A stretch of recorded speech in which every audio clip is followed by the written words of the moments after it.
I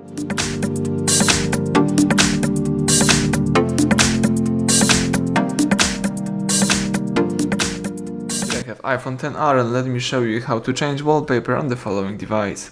So at the very beginning, let's start by using the home screen, then find and select the settings. So here you need to choose the wallpaper right here. Let me tap it. As you can see, here you've got your wallpaper. You can tap choose a new wallpaper. You can use the dynamic or stills. In my case, let me use stills. For example, let me use the following one.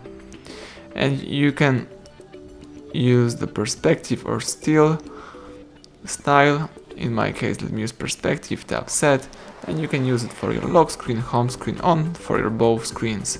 Let me use it on my lock screen, and as you can see right now, if I press the side button, I should see the new wallpaper. So that's it, everything went well, thank you for watching. Please subscribe our channel, leave thumbs up under the video.